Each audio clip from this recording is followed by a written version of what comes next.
تمہیں کس نے کہا ہے یہاں سری سمری میرا انتظار کرو؟ کیا میں تمہیں اپنی صحت سجانے کے لیے یہاں پر لے کر آیا ہوں؟ سمیر کے منہ سے نکلنے والے الفاظ سن کر مہنور ہکا بھکا رہ گئی. یہ کس قسم کی باتیں کر رہے ہیں آپ؟ بالآخر اس نے اپنی سوچوں کو زبان دے ہی دی. اپنے شوہر کی آنکھوں میں اپنے لیے غصہ، چہرے پر بیگانگی دیکھ کر وہ حیرت کے سمندر میں غوطہ زن تھی. یہ تم کیا سمجھ رہی ہو؟ تمہارے ساتھ میں کیسے پیش آؤں گا؟ تمہارے ساتھ محبت بھری باتیں کروں گا، تمہارے ساتھ پیار کروں گا، بہت نخرے اٹھاؤں گا میں. اس شادی کے لیے تمہاری جیسی عام سی لڑکی کے لیے تیار نہیں تھا. یہ مت بھولو کہ تم اس گھر میں میری ماں کے لیے آئی ہو. ایک سیکنڈ تمہیں پھپھو نے بتایا تھا کہ میں تمہارے ساتھ شادی کیوں کر رہا ہوں؟ مہانور پر حیرتوں کے پہاڑ ٹوٹ پڑے تھے. یہ آدمی کیا کہہ رہا تھا؟ کیا اس نے اپنی پسند سے شادی نہیں کی تھی؟ اسے بیوی نہیں، ماں کے لیے نوکرانی چاہیے تھی. بتاؤ مجھے، کیا تمہیں پھپھو نے بتایا کہ میں تم سے شادی کیوں کر رہا ہوں؟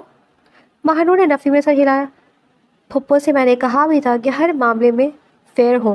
دیکھو تم یہاں میری بیوی ماں کی خدمت کرنے کے لیے آئی ہو. ماں کو ایک ایسے کیئر ٹیکر کی ضرورت ہے جو 24 گھنٹے ان کے ساتھ رہے. ماں کبھی کبھی چڑ بھی ہو جاتی ہیں، چڑچڑی، کبھی کبھی غصہ بھی کرتی ہیں، مگر تم ان کی کسی بات کا برا نہیں مانا. تمہیں اس کام کی باقاعدہ تنخواہ دی جائے گی. مہنور نے ایک جھٹکے سے سر اٹھا کر اپنے شوہر کو دیکھا تھا. وہ نظریں چرا گیا. اگر آپ کو اپنی بیوی نہیں بلکہ ماں کے لیے نوکرانی چاہیے تھی تو آپ کسی نوکرانی کا انتظام کرتے. اس کے لیے آپ کو نکاح کرنے کی کیا ضرورت تھی؟ مہنور کے خواب بری طرح سے ٹوٹ گئے تھے. وہ انتہائی صدمے کی کیفیت میں تھی اور اس کے منہ میں جو آیا وہ بولتی چلی گئی. سمیر نے اسے غصے سے گھور کر مزید کچھ کہنے سے روک دیا. ماں کے لیے بہت ساری عورتوں کو رکھ کر دیکھ چکا ہوں. ماں کبھی کبھی بہت ازواجی ہو جاتی ہیں. ان کی برداشت کرنا اتنا آسان نہیں ہوتا، اس لیے عورتیں کچھ دن کے بعد ہی بھاگ جاتی ہیں. شادی کرنے کا فیصلہ میں نے اس لیے کیا کیونکہ غریب اور عام گھر کی لڑکی کے پاس واپسی کا کوئی راستہ نہیں ہوتا. بہت خوب، آپ نے بالکل صحیح سوچا. آپ نے اچھی پلاننگ کی، مگر آپ یہ بھول گئے کہ آپ ایک جیتی جاگتی لڑکی کو اس گھر میں لے کر آ رہی ہیں جس کے جذبات بھی ہوں گے، احساسات بھی ہوں گے. مگر آپ نے پہلے دن میرے خوابوں کو توڑ دیا، میرے احساسات کو رون ڈالا. اس کی جذباتی تقریر سن کر سمیر پر کوئی اثر نہیں ہوا تھا. اس کے ہونٹوں پر یہ سب باتیں سن کر تنزیہ مسکراہٹ بکھر گئی تھی. تمہارے لیے یہی کافی ہے کہ تم ایک چھوٹے سے گھر سے اٹھ کر اتنے بڑے بنگلے میں آ گئی ہو. اور کیا چاہیے تمہیں؟ یہاں اچھا کھانے کو ملے گا، اچھا پہننے کو ملے گا، کسی چیز کی کمی نہیں ہوگی. جب چاہو گی اپنے ماں باپ سے ملنے کے لیے جا سکو گی، اور اگر چاہو تو ان کی مدد بھی کر سکو گی. میں تمہیں یہاں سے نہیں نکالوں گا، اور میں تمہیں بیوی کا درجہ بھی نہیں دوں گا. میری بیوی وہی ہوگی جسے میں اپنے پورے دل سے قبول کروں گا. اب تم جاؤ، ماں تمہارا انتظار کر رہی ہے. انہوں نے واش روم میں جانا ہوگا. کچھ دیر وہ مہانور اپنے شوہر کو گھورتی رہی. پھر وہ ایک جھٹکے سے واپس اپنے واش روم میں جا کر اس کے منہ دھوتے ہوئے اپنے ساری آنسو بہائے. پھر کپڑے بدل کر واپس آئی تو وہ سمیر بیڈ پر لیٹا موبائل میں مصروف تھا. ایک بار بھی اس نے پلٹ کر مہانور کی طرف نہیں دیکھا تھا. مہانور پاؤں پر رکھتے ہوئے کمرے سے باہر نکل گئی تھی. ساس کے کمرے میں آئی تو وہ جاگتے ہوئے کتاب پڑھی تھی. مہانور کو دیکھ کر چونکی. ارے بیٹی، تم اس وقت یہاں؟ سب خیریت ہے؟ ہاں، میں آپ کو واش روم لے جانے کے لیے آئی ہوں. آپ بتائیں، اس کے علاوہ اور کوئی ضرورت ہے آپ کو؟ سنوبر بیگم اس کی بات پر اطمینان سے مسکرائی. تمہیں بہت اچھی بیٹی ہو. تمہارے ماں باپ نے بہت اچھی تربیت کی ہے، ورنہ شادی کی پہلی رات کون لڑکی اپنے شوہر کو چھوڑ کر اپنی ساس کے پاس اس کی ضرورت پوچھنے کے لیے آتی ہے؟ مہانور ان کی بات پر پھیکے سے مسکرائی. اب وہ کیسے بتاتی کہ یہ ماں باپ کی تربیت نہیں بلکہ اس کے شوہر کا کمال ہے؟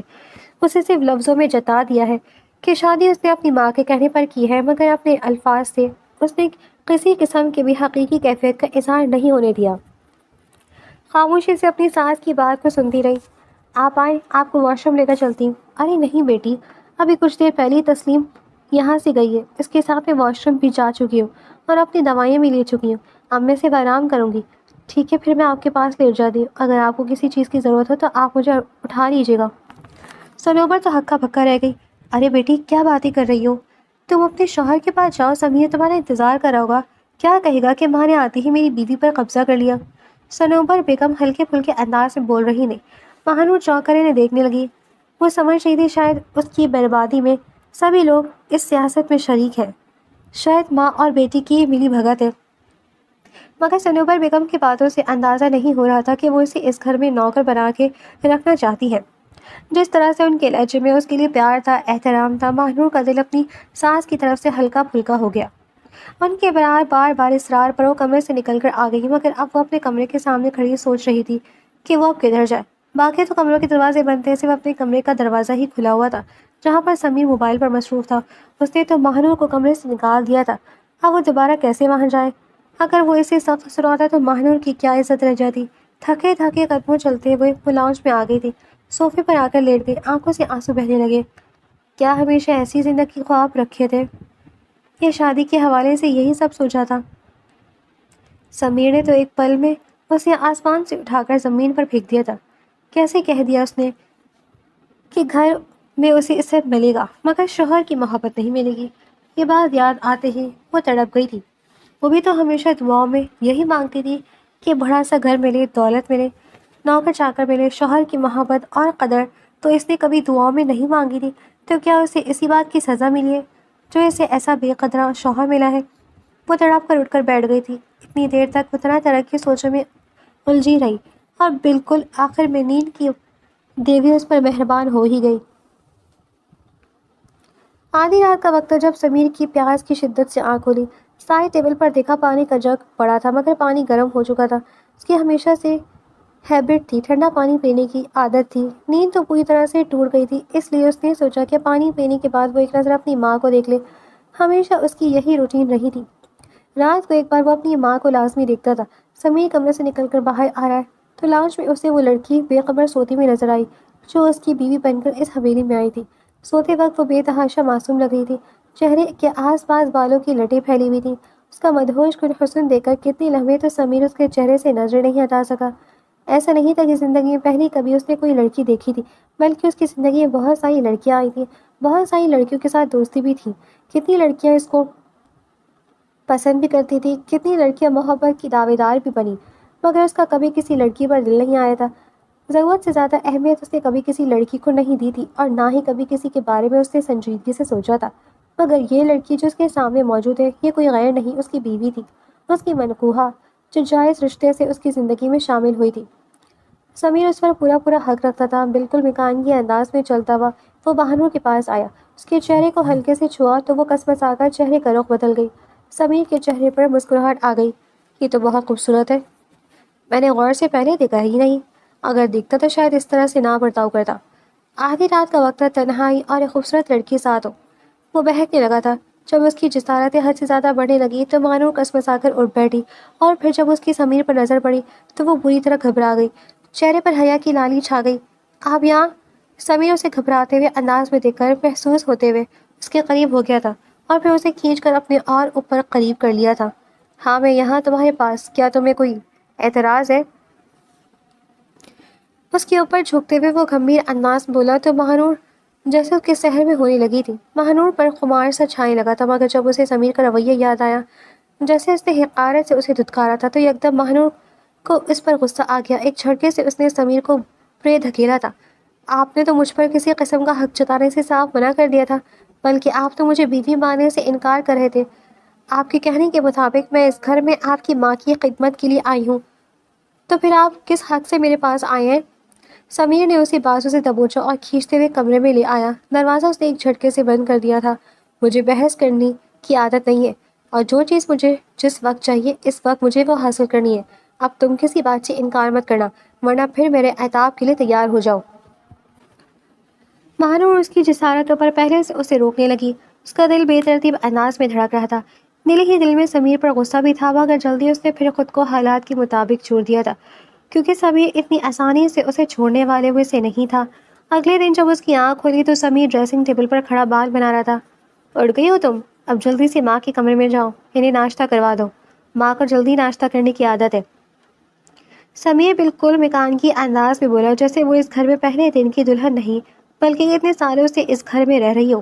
ماہنور کو اس کے انداز پر غصہ تو آیا۔ ایک بار اس کے دماغ میں گزشتہ رات سمیر کی بے تابیاں گھومنے لگی تھی، مگر اب وہ جس طرح روکھے انداز سے بات کر رہا تھا ماہنور کو بے طرح غصہ آیا۔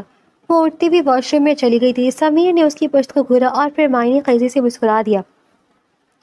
ماں کے کمرے میں آئے تو وہ اسے ہنستا مسکراتا نہایا دھویا دیکھ کر محبت سے مسکرا دی۔ کیسا ہے میرا بیٹا، خوش ہے؟ بیوی کیسی لگی تمہیں؟ اچھی ہے، مختصر سا جواب دے کر وہ ان کے پاس بیٹھ گیا۔ لڑکی بہت اچھی ہے سمیر، بہت محبت کرنے والی، خیال رکھنے والی، اس لڑکی کی قدر کرنا، ایسی بیویاں قسمت والوں کو ملتی ہیں۔ آپ نے ناشتے میں کیا لینا ہے مجھے بتا دیں، میں ماہنور سے کہہ کر وہ بنوا لوں گا۔ وہ اس کی بات پر حیران رہ گئی۔ ماہنور سے بنواؤ گے؟ اس کا یہاں پر پہلا دن ہے، پہلے دن اسے کچن میں لگا دو گے؟ تو امی کیا ہوا اگر اس کا پہلا دن ہے تو؟ آخر اس گھر کی بہو ہے اور آج سے گھر کو اس نے خود ہی سنوارنا ہے۔ امی میری بات مانے تو آپ اسے زیادہ سر پر مت چڑھائیے گا۔ اگر شروع دن سے اسے قابو میں نہیں کیا تو ایک دن وہ سر پر چڑھ کر ناچے گی، جیسا آپ کی پہلی بہو نے کیا تھا۔ میں نہیں چاہتا کہ آپ کی یہ بہو بھی اس کے نقش قدم پر چلے۔ بیٹا، ہر عورت دوسری عورت سے مختلف ہوتی ہے اور وہ تمہاری پسند تھی۔ بغیر سوچے سمجھے تم نے اس سے شادی کر لی تھی۔ تمہیں میں نے کتنا سمجھایا تھا، جتنا روکا تھا، مگر تم نے میری بات نہیں مانی۔ سمیر نے 2 سال پہلے نوشابہ سے شادی کی تھی۔ وہ اس کی کلاس فیلو تھی، تو دونوں بچپن سے ایک ہی اسکول میں تھے، ایک ہی کالج میں اور پھر ایک ہی یونیورسٹی میں پڑھتے تھے۔ بچپن سے ہی ایک دوسرے کو پسند کرتے تھے۔ سمیر تو نوشابہ پر جان دیتا تھا۔ جو نوشابہ کہتی سمیر وہ کام کرتا تو گویا فرض خیال کر لیا کرتا تھا۔ نوشابہ بہت آزاد خیال تھی، اپنی منمانی کرنے والی، ضدی، خود سر اور کافی حد تک بدتمیز لڑکی۔ سمیر کو صوفیہ بیگم اور باقی سب لوگوں نے منع کیا تھا کہ وہ نوشابہ سے شادی مت کرے۔ ان دونوں کی آپس میں نبھ نہیں سکے گی۔ دونوں ایک ہی مزاج کے ہیں تو ان کا ایک ساتھ رہنا مشکل ہے۔ دونوں کی ہی غصہ جلدی آتا ہے۔ ان دونوں اتنے ضدی ہیں، دونوں میں سے کوئی بھی جھکنے پر تیار نہیں رہتا، مگر سمیر نے کسی کی بات نہیں مانی۔ نوشابہ سے اس نے شادی کر لی۔ اسے لگتا تھا کہ زندگی مکمل ہو گئی ہے، جو چاہا وہ مل گیا، مگر جلدی نوشابہ نے اپنے پرزے نکالنے شروع کر دیے، یا پھر سمیر نے اس پر غوری اب کرنا شروع کیا تھا۔ اس کی شادی کے بعد بھی بہت سارے لڑکوں کے ساتھ دوستی تھی، اس کے ساتھ آؤٹنگ کرتی، شاپنگ کرتی، گھومتی پھرتی رہتی اور موبائل پر بھی ان کے ساتھ چیٹنگ کرتی رہتی۔ یہ سب سمیر کو پسند نہیں تھا۔ وہ اسے روکتا ٹوکتا تو وہ اسے شکی اور تنگ نظر انسان ہونے کا خطاب دے دیتی۔ سمیر جتنا بھی اوپن مائنڈڈ تھا، وہ اپنی بیوی کا غیر مردوں میں دلچسپی رکھنا برداشت نہیں کر سکتا تھا، اس لیے اس نے ہر حد تک نوشابہ کو سمجھایا، منانے کی کوشش کی، مگر نوشابہ نے اس کی ایک نہیں سنی اور یوں مجبوراً سمیر نے اسے طلاق دے دی۔ اس کے بعد وہ دوبارہ شادی کرنے پر تیار ہی نہیں تھا، مگر اب اپنی ماں کی وجہ سے مجبور ہو کر اس نے ماہنور کے لیے حاوی بھر لی تھی۔ سمیر کے پھپھو نے ماہنور کو دیکھا تھا، انہوں نے ہی پسند کیا تھا۔ وہ جانتی تھی کہ سمیر جیسے غسیلے انسان کے لیے ایسی ہی لڑکی بہتر رہے گی، جو اس کی کڑوی کسیلی باتیں بھی برداشت کر لے گی، ماں کی خدمت بھی کرے گی اور گھر کو چھوڑ کے بھی رکھے گی۔ کمرے میں داخل ہوتے ماہنور کے قدم دروازے پر رکے تھے۔ اس نے بھی دونوں ماں بیٹے کی باتیں سنی تھی۔ تو کیا یہ پہلے سے شادی شدہ ہیں؟ پہلی عورت نے دھوکہ دیا اس لیے وہ ہر عورت سے بیزار ہے۔ یہ بات مجھ سے کیوں چھپائی گئی؟ کمرے میں آئی تو ساس نے اس کی بلائی نہیں، اپنے ہاتھوں سے چوڑیاں اتار کر اس کے ہاتھ میں پہنائی۔ سمیر انہیں روکتا رہ گیا کہ کیا کریں گے امی آپ کے کہنے پر میں نے خاندانی کنگن اسے منہ دکھائی میں دے دیے، سونے کا لاکٹ بھی دیا، اب آپ یہ چوڑیاں کیوں دے رہی ہیں؟ یہ تو بچپن سے میں آپ کے ہاتھوں میں دیکھتا آ رہا ہوں۔ سمیر نے انہیں بری طرح سے ٹوک دیا۔ جی ہاں آنٹی، اس سب کی ضرورت نہیں ہے، میرے پاس بہت کچھ ہے۔ ماہنور نے بھی انہیں منع کیا، مگر وہ مصنوعی خفگی سے کہنے لگی، یہ میری بہو نہیں ہے، بیٹی ہے۔ یہ چوڑیاں میں نے اپنی بہو کے لیے ہی سنبھال کر رکھی تھی کہ جب اس گھر میں آئے گی تو اسے پہناؤں گی، اور اب یہ اپنی حقدار تک پہنچ گئی ہے، اب مجھے سکون ملا۔ سمیر گہری چاشنی بھری نظروں سے ماہنور کو دیکھ رہا تھا۔ اس وقت وہ کالے رنگ کے کپڑوں میں، بال کھلے، بہت نکھری نکھری لگ رہی تھی۔ سمیر کے لیے اس کے چہرے سے نظریں ہٹانا ناممکن ہو گیا تھا، مگر اسے وہ اپنی سنجیدگی کا اظہار نہیں ہونے دینا چاہتا تھا، اس لیے لہجے میں مصنوعی خفگی طاری کر کے کہنے لگا، اب تم کیا یہیں پر کھڑے کھڑے ہمارا منہ دیکھتی رہو گی؟ جاؤ کچن میں جا کر ناشتہ بناؤ، امی سے پوچھ لو انہوں نے کیا کھانا ہے، میرے لیے تو تم نے پراٹھے بنانے ہیں۔ ماہنور وہاں سے چلی گئی تو صوبر اپنے بیٹے کو غصے سے دیکھتی رہ گئی۔ یہ کون سا طریقہ ہے سمیر اپنی بیوی سے بات کرنے کا؟ وہ پہلے دن کی دلہن ہے اور تم اس طرح سے اس سے بات کر رہے ہو جیسے ملازموں سے کہی جاتی ہیں۔ امی، میں اسے شروع دن سے ہی اس کی حد میں رکھنا چاہتا ہوں۔ میں نہیں چاہتا کہ وہ بھی نوشابہ کی طرح پرزے نکالے۔ اسے میں نے سمجھا دیا کہ شادی میں نے آپ کے لیے کی ہے، آپ کی خدمت کے لیے، اور آپ بھی یہ باتیں اس کے ذہن نشین کروا دیجیے گا، ایسا نہ ہو کہ وہ اپنی حد سے گزر جائے۔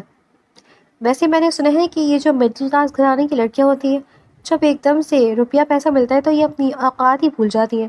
اگر آپ نے اس لڑکی پر خاص نظر رکھنی ہے بیٹا، تمہاری سوچ ایسی ہوگی، اس بات کا مجھے اندازہ نہیں تھا۔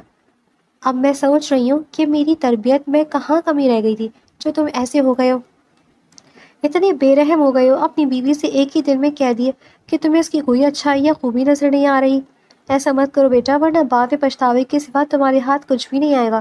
سمیر نے اپنی ماں کی بات پر لاپرواہی سے سر جھٹکا۔ آپ بلا وجہ اس کی طرفداری کر رہی ہیں۔ جو میں کر رہا ہوں وہ ٹھیک کر رہا ہوں۔ ان لڑکیوں کو اسی طرح ہی ان کی حد میں رکھنا چاہتا ہے، ورنہ یہ آپ میں سے باہر ہی ہو جاتی ہیں۔ وقت کا پہیہ اپنی دھیمی مگر مستقل رفتار سے چلتا رہا۔ حویلی کی در و دیوار ماہنور کی خاموش قربانیوں اور ساس کی بے لوث خدمت کی گواہ بن چکے تھے۔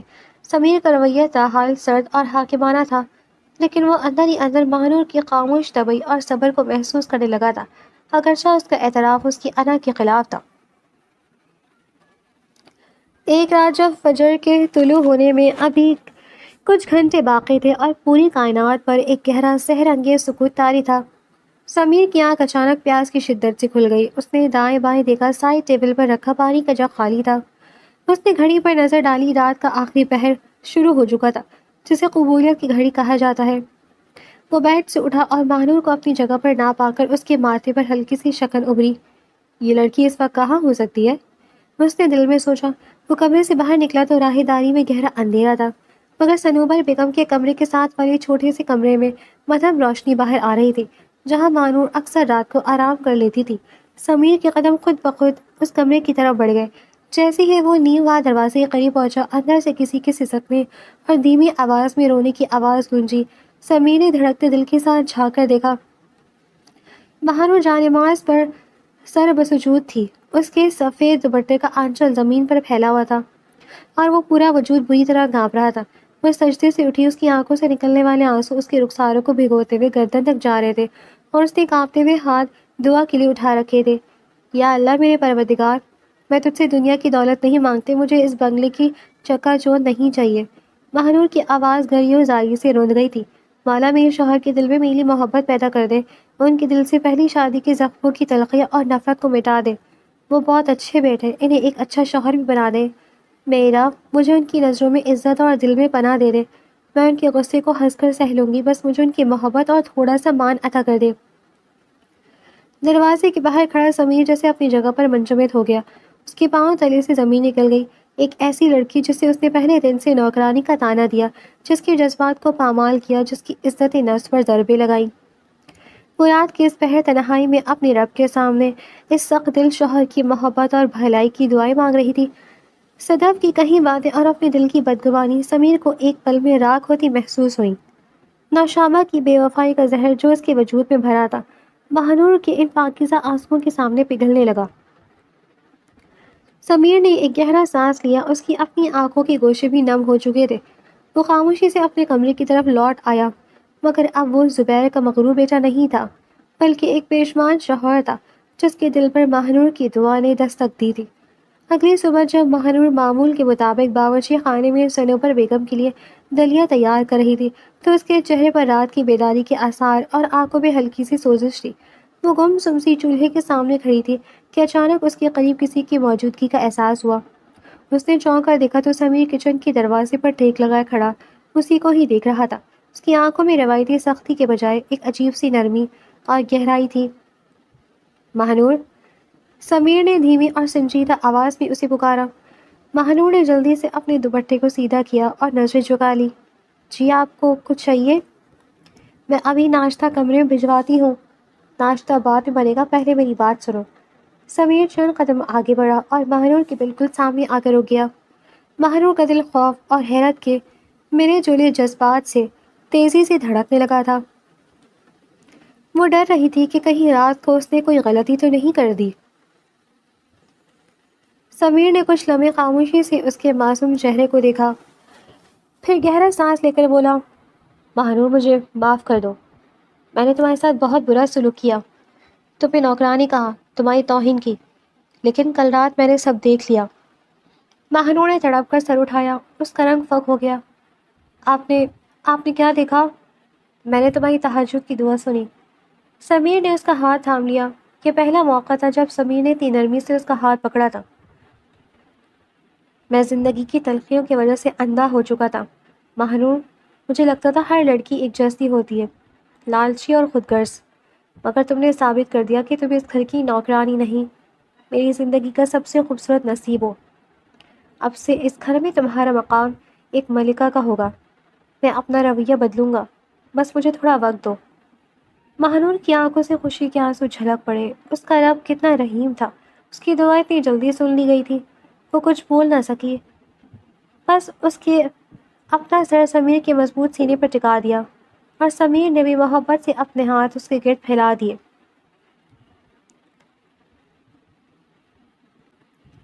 حویلی کی فضاؤں میں نفرت کی برف پگھل چکی تھی اور محبت کا نیا سورج طلوع ہو چکا تھا۔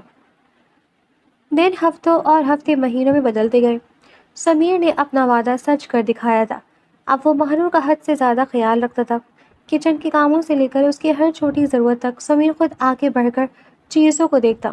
اور پھر وہ دن بھی آیا جب اس حویلی میں خوشیوں کی شہنائیاں گونج اٹھیں۔ مہنور نے ایک خوبصورت اور صحت مند بیٹے کو جنم دیا جس کا نام انہوں نے احسن رکھا۔ بچے کی پیدائش نے سمیر کو بالکل بدل کر رکھ دیا۔ وہ جو کبھی کام کے سلسلے میں رات گئے تک گھر نہیں آتا تھا، اب آفس سے جلدی بھاگتا تاکہ اپنے بیٹے اور بیوی کے ساتھ وقت گزار سکے۔ حویلی میں جو کبھی ایک خاموش مقبرے کا منظر پیش کرتی تھی، اب بچے کی کلکاریوں سے گونجنے لگی تھی۔ ایک شام سمیر کمرے میں داخل ہوا تو اس کے ساتھ ایک درمیانی عمر کی خاتون تھی جو وضع قطع سے کافی سلیقہ مند اور تربیت یافتہ لگ رہی تھی۔ مہنور بچے کو گود میں لیے صوفے پر بیٹھی تھی، جبکہ سنوبر بیگم وہیں بستر پر لیٹی محبت بھری نظروں سے اپنے پوتے کو نہار رہی تھی۔ مہنور، یہ کلثوم بیوی ہیں، سمیر نے مسکراتے ہوئے تعارف کروایا۔ میں نے امی کے لیے ایک مستقل آیا کا بندوبست کر دیا ہے۔ اب یہ 24 گھنٹے امی کے ساتھ رہیں گی۔ ان کی ادویات، واش روم جانا اور مالش وغیرہ سب یہی دیکھ لیں گی۔ میں اب اپنی بیوی پر مزید بوجھ نہیں ڈالنا چاہتا، اسے اپنے بچے کی تربیت پر توجہ دینی چاہیے۔ سنوبر بیگم نے بستر پر بیٹھے بیٹھے اپنے بیٹے کو دیکھا۔ ان کی آنکھیں خوشی سے بھر گئیں۔ سمیر بیٹا، تو نے میری زندگی کی سب سے بڑی پریشانی دور کر دی، لیکن سچ کہوں تو مجھے اب کسی آیا کی بھی اتنی ضرورت نہیں رہی۔ جب سے یہ احسن میری گود میں آئے، مجھے لگتا ہے میری آدھی بیماریاں ویسے ہی ختم ہو گئی ہیں۔ مہنور نے محبت سے ساس کی طرف دیکھا۔ امی جان، آپ ایسا مت کہیں، کلثوم بیوی آپ کا خیال رکھیں گی تو آپ جلدی بالکل ٹھیک ہو جائیں گی۔ اور سنوبر بیگم کے الفاظ سچ ثابت ہوئے۔ چھوٹے احسن کی آمد سنوبر بیگم کے لیے کسی معجزے سے کم نہیں تھی۔ وہ خاتون جو سالیہ سال سے اپنے کمرے کے بستر تک محدود تھی اور جنہیں بات بات پر شدید جذباتی دورے پڑتے تھے، وہ آہستہ آہستہ بدلنے لگی۔ بچے کو اپنے پاس کھلانے اور اس کی چھوٹی چھوٹی ضرورتوں کو دیکھنے کے چکر میں ان کا دھیان اپنی بیماری سے بالکل ہٹ گیا۔ چند ہی مہینوں میں وہ دورے جو سنوبر بیگم کو ذہنی تناؤ اور تنہائی کی وجہ سے پڑتے تھے بالکل ختم ہو گئے۔ سنوبر بیگم نے اب ویل چیئر پر بیٹھ کر کمرے سے باہر نکلنا شروع کر دیا تھا، اور بعض اوقات وہ مہنور کا ہاتھ پکڑ کر لاؤنج کے صوفے پر آ کر بیٹھ جاتی، جہاں احسن گھنٹوں گھٹنوں کے بال چلتا اس کے پاس آتا۔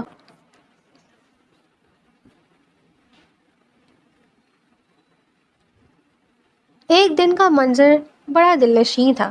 شام کے وقت لاؤنج کی بڑی کھڑکی سے دھوپ کی زرد کرنیں اندر آ رہی تھیں۔